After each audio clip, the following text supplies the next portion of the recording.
One of the things that you can say about the Trump regime at the moment is that he's absolutely loyal to anyone who works for him, and the only divergence you saw was from JD Vance. I think no one's head will roll. Should it roll? Of course it should, because it's a security breach of the highest order in a way. Hello and welcome to Frontline, Times Radio's interview series about the war in Ukraine and global security. I'm James Hansen, and today I'm delighted to be joined by Major General Chapman, a former British military advisor to US Central Command, who served for 33 years in the armed forces. He's also a commentator on geopolitics and security, and is the author of the book Notes from a Small Military Chip. It's always a pleasure. Welcome back to Frontline. Good afternoon, James. Before we get on to Ukraine specifically, I wanted to begin by getting your reaction to the remarkable revelation of the past 24 hours that a journalist was added to a secret group chat where senior US officials were discussing strikes against the Houthis in Yemen. In all your many years of experience, Chip, have you ever seen quite such an extraordinary security breach? Well, the answer would be yes, but the specifics of this one are that if you serve in America and you're subjected to sensitive plans, it doesn't matter if Hesketh says they're not war plans, then you would discuss those within the confines of what they call the SCIF, that is the Sensitive Compartmented Information Facility. That's where all the real secret stuff takes place in terms of the connections between various nodal points. What you don't do is do it on any group chat, adding a journalist or not adding a journalist to anything which you perceive to be secure, be it Telegram or WhatsApp or Signal. Now, I'm on Signal as well, but one thing you learn if you've been in the counter-terrorist business, for example, which I have, is to take Turing's line absolutely 100%. That is that there is no such thing as an impregnable door, whether front, back or side. There are strong doors in various degrees of security, which is why, for example, in the UK, you can do intrusive surveillance by the intelligence agencies once you have a warrant and it is warranted to do that.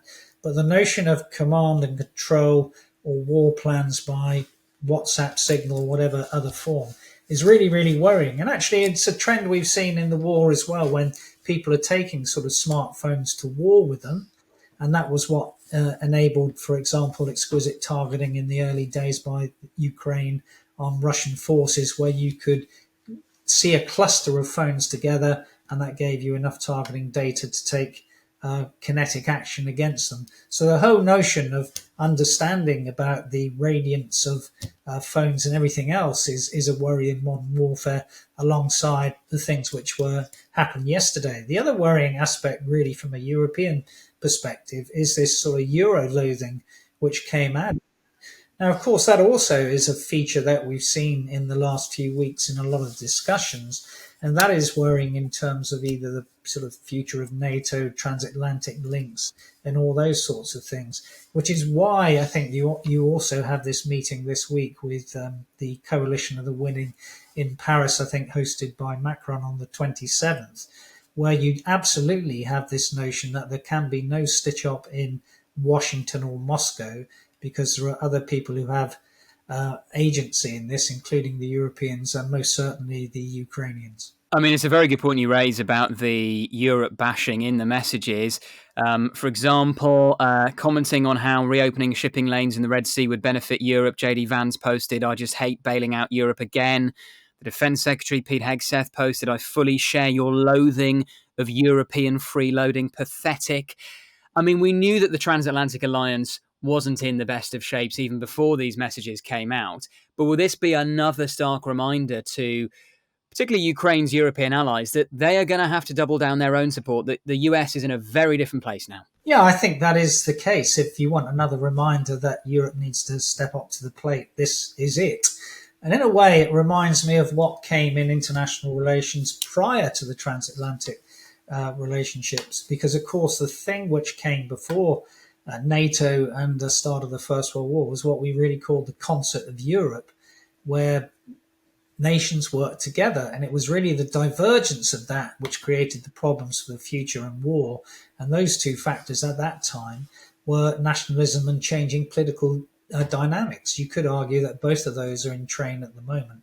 So for to Europe to not do more in the future because of this changing divergence in the future would be, strategic folly for the European countries. And they've had enough time to sort of see the writing on the wall, really, in the last 3 years. So, it's always been a lack of will, not a lack of overall GDP, and we'll have to see where that goes in the future. But I think the cog is turning towards more strategic European pillar of the NATO defence posture. Now, it would be an absolute disaster if NATO were to finish as an alliance, and I think anyone who's being vociferous on that has probably got the wrong wicket. We want to try and cement that as best we can, and that's why you have to be slightly careful about the language one uses, and why the sort of leaking of things like the signal messages from yesterday are just really not good in terms of diplomatic stuff for the future. And really, we've seen this sort of trauma diplomacy, really, and tantrum diplomacy from the Americans in the last few weeks, and that's just not helpful in international relations. And just finally on the Signal Group, should heads roll over this? Well, one of the things that you can say about the Trump regime at the moment is that he's absolutely loyal to anyone who works for him, and the only divergence you saw was from JD Vance. I think no one's head will roll. Should it roll? Of course it should, because it's a security breach of the highest order in a way. I mean, one of the things I could say when I was over there is that the combatant commands, because of course it would have been CENTCOM who delivered the strike on the Houthis. CENTCOM always have plans. It is then for the politicians' policy to catch up with those plans in terms of they outline a left of arc and a right of arc of here are the possibilities for you, oh politicians, what do you want to do? But they would have done that in a secure facility. This should not have gone outside that secure facility. Let's come on to the war in Ukraine specifically. Talks between US and Russian officials took place in Saudi Arabia yesterday. The Kremlin says the contents of the talk will not be published, with the results still being analysed by both sides. We had expected a joint statement as to what was discussed this morning, had nothing so far. Is Russia deliberately stringing along the Americans here? Probably. This is, again, one of the things I learned in America, which you don't often hear in the UK, is this notion of a kabuki dance. And it was a phrase that Jim Mattis used to use a lot, which is a symbolic rather than a sort of substantial negotiations. And a kabuki dance is a stylized Japanese dancing. It's political grandstanding theatre. Now, Russia will want to try and not to be seen as the bad guy in this, and will try and give a little bit of an inch, but they won't give much more than an inch. This is for show for an audience, in my view, at the moment. Nothing substantive. And again, we shouldn't necessarily think of this in a linear fashion. So I think, for example, I think the first thing you have to do is go back to the 8th of December. That was the date that Trump was in at Notre Dame, and the day that Assad fell. And on that day, he sort of said, let's have an immediate ceasefire and negotiations. We're now near the end of March.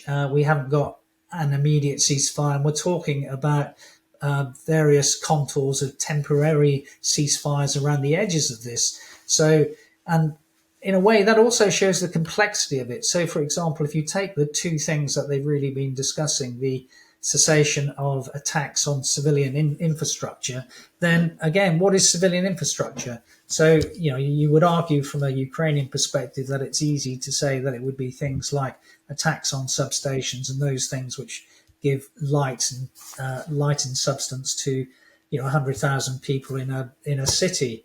Ukraine, on the other hand, would say that attacking an oil refinery, which you could argue is a energy infrastructure, is actually stripping away the sinews of war which power the Russian war machine, because it's the money that comes from that which allows them to continue the war. So all those things show you the complexity, both in what is in terms of the targets, and secondly, potentially the weapons that you should use against it.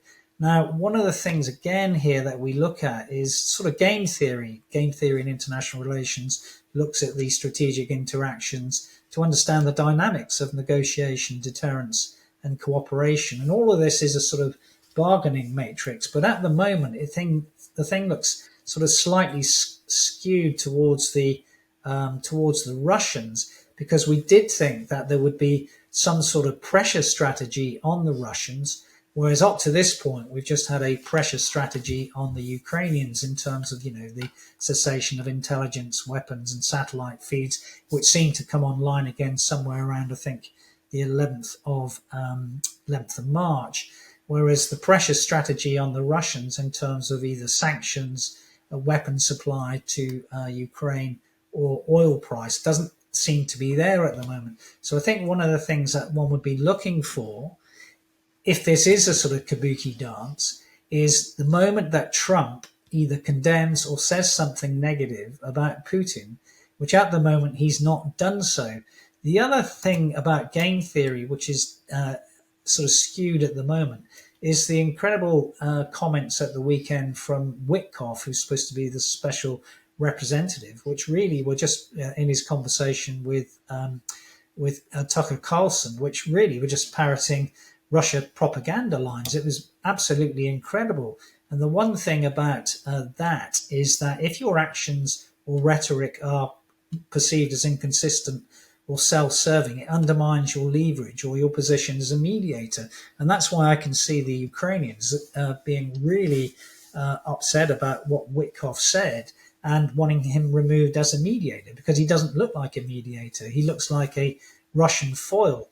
Now, again, that could play into something which is the other part of the kabuki dance, which is that there may already be an outcome which is predetermined between Russia and Ukraine, and that might be that for geopolitical rapprochement between Russia and Ukraine, that the US are prepared to sacrifice Ukraine.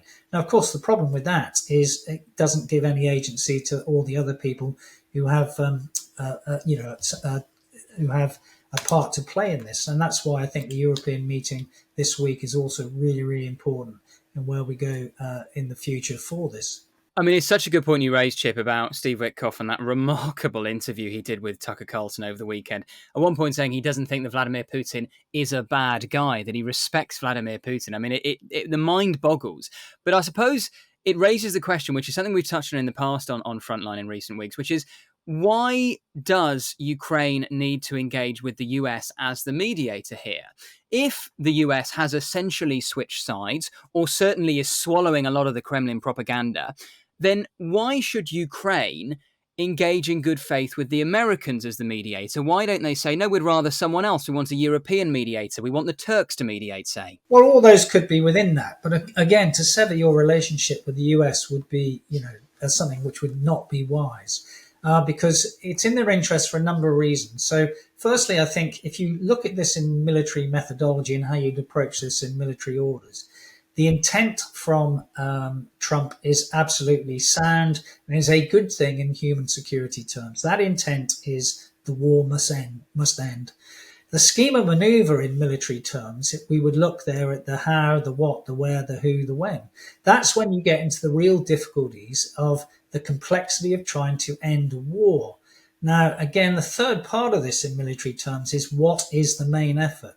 And the main effort for Trump is a ceasefire and then negotiations. Now, at the moment, we're around the edges of this, not only in terms of that civilian infrastructure, but the second thing which they're talking about is, of course, the grain deal or the grain contours for the future. Now, Ukraine won the Battle of the Black Sea. So again, that is a peripheral issue in lots of ways. It is not a substantive issue. And therefore, then ultimately, you would go back to looking at this in the three ways that I've outlined previously. The first one, that Trump does see this through a humanitarian prism. The war must end, stop the killing. That is a very honourable thing to say, as I've said many times before, but potentially rewards the aggressor. The middle position, which I've outlined before, is come to the table or Ukraine, or we'll cease support, what we saw prior to the 11th of March. But at the same time, potentially saying to Russia, come to the table, oh Russia, or we'll support Ukraine with everything. Now, we don't know what the table looks like at the moment, because it seemed almost that someone had cut the table in half and arranged the Russian half of the table alongside the American half of the table. But if we see ultimately that Russia are not engaging in good faith, then you go to the right of arc, which I've outlined before, the Joe Wilson line from the Helsinki Commission on American-Russia Relations from last September, which is that ultimately Trump will see that Putin is a disingenuous negotiator, that nothing that he says will be substantive, and no peace will hold for the long term. That is still the spectrum that we're looking at. You can't say that there are any certainties in this for the future. And, conflict termination leading to conflict resolution and some sort of peace settlement is a very complex business. This is also one of the reasons why Trump's rush to set a date, either 1 day, 100 days, by the 20th of April, is problematic.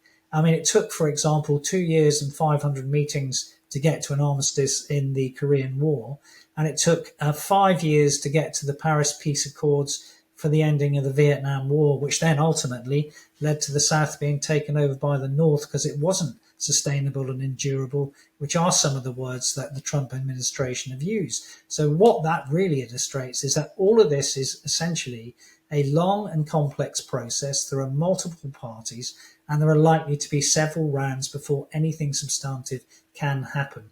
And the other thing in terms of the military reality of this is advancing armies rarely stop fighting when their opponents become weaker. And Putin still perceives that Ukraine is the weaker party. And we mustn't forget that people go to war not for the sake of fighting, but for political objectives. He still has various minimalist and maximalist objectives. The minimalist one is to subsume all those provinces or all the oblasts or provinces which Witkoff almost seemed to give to him in the way that he talked to Tucker Carlson. And more worryingly, in what Lavrov said in the last couple of days about Ukraine is different. It is a breeding ground for Nazis, prepared for yet another attempt to rally all of Europe under racist and Nazi banners for a war against the Russian Federation. We will not overlook this task of denazifying the Ukrainian state. That would bring you back to his 21st of July 2021 essay about Ukrainians and Russian are the same people, and that he seeks to destroy the sovereignty of Ukraine. I absolutely take your point, Chip, that it is still feasible that the Americans may lose patience with Vladimir Putin. They may think he's dragging his feet, that Russia isn't serious about peace talks, and that he's a disingenuous negotiator. But a lot of people would say, well, isn't that obvious already? So if they're not seeing it now, why would they see it in a month or two's time? Well, again, this might be this notion that there are greater geopolitical rapprochement reasons about potentially trying to sever Russia from China on the assumption that China is the long-term enemy or competitor of the US, and that's where their future lies. Now, again, within a European context, you could say that we should have known this for a number of years. When under Obama, they talked about the Asia pivot. It never really happened because of events in the Middle East with the rise of ISIS and all that came from that. It might be that this is one of the four-dimensional chess things to get Europe to stand up to the plate and to have its own pillar while they can concentrate their forces and their combat power in an Asian theatre. I just don't think that the way they're doing this would lead you to conclude that is the way that America are looking at it. And I don't think you could conclude by the background of a lot of the people and what they say within the inner circle of Trump that they're probably clever enough to think like that. And neither do a lot of them take expert advice. Their ability to take significant briefs, I don't think, is really there in their understanding of international relations and how they work. We hope you're enjoying today's episode of Frontline. Don't forget, you can also now listen to Frontline in podcast form.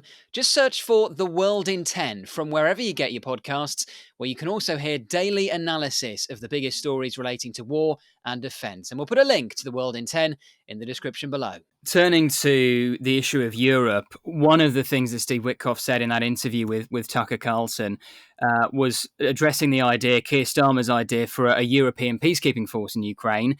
He called it simplistic. He said it came from Starmer and other leaders thinking, we've all got to be like Winston Churchill. Is the idea of a coalition of the willing to enforce a peace in Ukraine viable anymore, Chip? Yeah, I think it is. But it depends what you mean by the sort of mission set that you're going to give any troops who are there. Now, for example, this week Macron has said maybe there should be a role for UN troops to go in there. Now, again, classical peacekeeping has three parts. You have consent of both parties. You have people only acting in self-defense, and you have the coalition of the willing.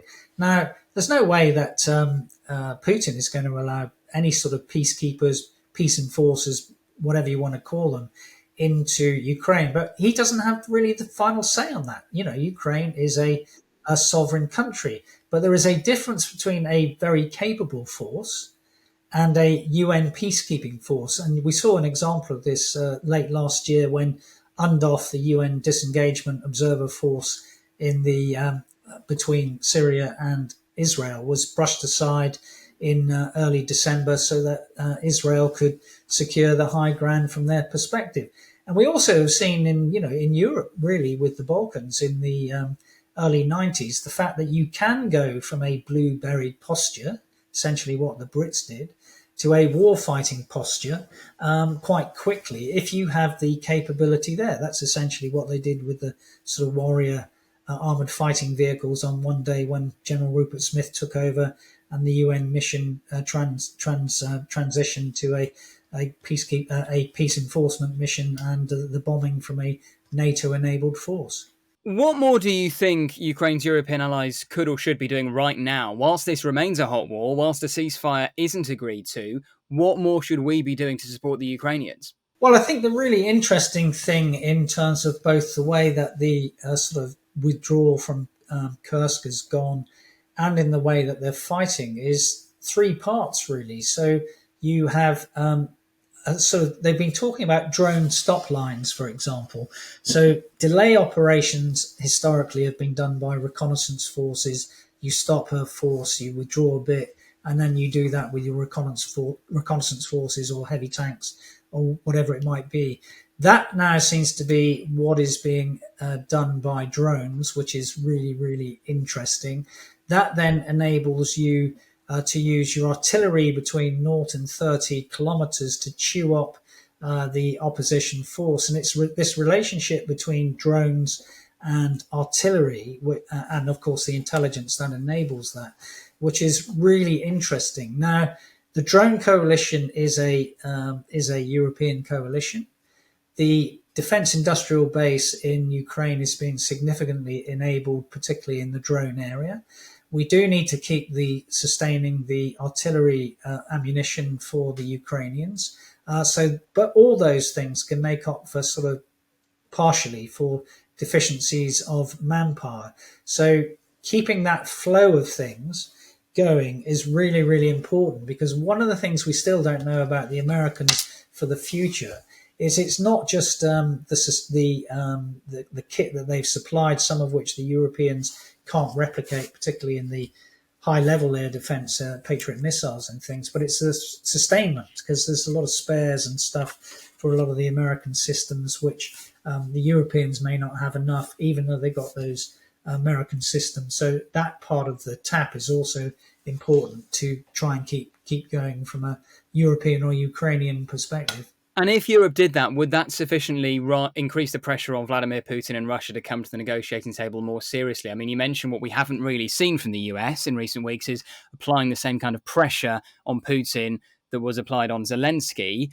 Could Europe do that instead? Well, I think you need a number of things. The first and most important thing, I do think, is the long-range deep battle assets. So I think the Germans bringing the Taurus to bear would be significant, and they need to be allowed to absolutely devastate the oil refining energy infrastructure, which does, as I said earlier on, is part of this sinews of war for the Russian economy. If you could devastate that to a significant level, in line with a sanctions regime which lowered the oil price, one of those things which, if America did have an about turn and absolutely were to try and enforce some sort of settlement on Russia, then the two ways to do that are prosecute the deep battle to a significant extent, and American assets such as JASM would be useful to that, and destroy the Russian economy by pumping more oil. The Saudis could have another 3 million barrels a day. The current barrel of oil, I think, is around $70. The Russian economy to prosecute the war needs a barrel of oil around 69.7. If that were to go down to 45, which is what one of the options that Trump talked about prior to becoming the president, then that would have a significant impact on the Russians. That would provide the pressure, because I've often said about how wars end. It's either by decisive military defeat. That's not going to happen. The improbability of military defeat, that is more likely at the moment, or because the costs are so great, either in industrial, economic, or population terms, that one is forced to get to a negotiated settlement. It is that third element, which is still the most significant for the future, in my opinion. And if the US wanted to, how quickly could they have that impact on the global oil price? Certainly within 2 months, I think, is my understanding. But you would need this sort of coalition of both the Americans turning the taps on and OPEC turning the taps on. It's not impossible to do. In that sense, it is significant that the talks are in Riyadh, because I'm sure there's some side talks with the Saudis about that aspect. But again, as I've said earlier on, you've got to absolutely see this decision point from the Americans that, hey, Putin's not the good guy we think he is. And I don't think it's that. I just think that Trump absolutely believes in this great man theory of international relations, that someone that you believe that you can trust, same thing that Witkoff said, and you kind of generally think that you like, is the way that international relations works. It doesn't. There are processes and procedures, negotiations, all that sort of dull stuff, which actually enables agreements ultimately to come to fruition. It's not this sort of great man theory, and this is why it's difficult to posit where American foreign policy is at the moment. I was brought up when I was in America on the notion you either had Wilsonian liberalism, where you looked at human rights and democracy and trying to bring those about in the world, or pragmatic realism. What we've really got at the moment is this sort of unmagical unrealism, or magical unrealism, where you have sort of threats to Canada and Greenland, which don't fit any model from the past, because I don't think there's been an example in history where a democracy has threatened another democracy with any form of military or action. It's just sort of unheard of. Democracies do not go to war with other democracies. And it's this absolute upending of all these notions with the rhetoric of Trump, which makes the world so uncertain at the moment. But that also makes the world uncertain for Putin, because Trump is unpredictable. Major General Chip Chapman, we always appreciate your time. Thank you so much for joining us again on Frontline. Thank you, James. Thank you for watching today's episode of Frontline. For early access to our videos, member-only Q&As and live streams, then sign up for a membership via the link in the description. And for the latest news and breaking stories, listen to Times Radio and follow us at thetimes.com.